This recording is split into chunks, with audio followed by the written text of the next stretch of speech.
ऐका ना, आता असं का वाटायला लागले काय माहिती की उगाच ह्या लफड्यात पडले यूट्यूबच्या. हो काय रे, सकाळी उठलं की तेच बघायचं किती सबस्क्रायबर वाढले, किती व्ह्यूज आले, किती लाईक आले. एक एक नवीनच झंझट पाळली मी आता. नाही तर मस्त आपलं आरामशीर जीवन होतं, मस्त मुलाबाळाचं करायचं, मस्त दिवसभर घरी झोप घ्यायची. आता एका व्हिडिओसाठी ना 2 दिवस अगोदरच तयारी करावी लागते. 2 मिनटाचा जरी व्हिडिओ असला ना 2 मिनटाची तयारी करावी लागते. आणि आता मागंही नाही जाऊ शकत, कारण बंदी नाही करू शकत. नवरोबाला चॅलेंज देऊन ठेवलं आहे की नाही मीही करणार म्हणून, कारण की आजपर्यंत मी असं कोणतंही काम नाही ते कंप्लीट केलं आहे म्हणून. अर्धवटच कामं केलेली बरेचसे.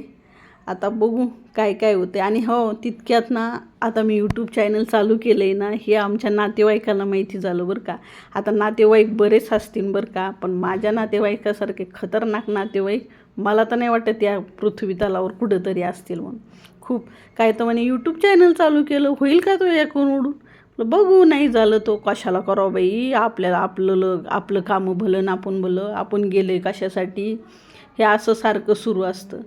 बघा आता काय करावं. आणि इतक्यात तुम्ही पण जरशी मदत करीना ना, लाईक द्यायना, सबस्क्रायबर वाढीना, आणि हे करीना, सगळ्यांनाच बोलायला चान्स भेटला आहे ना.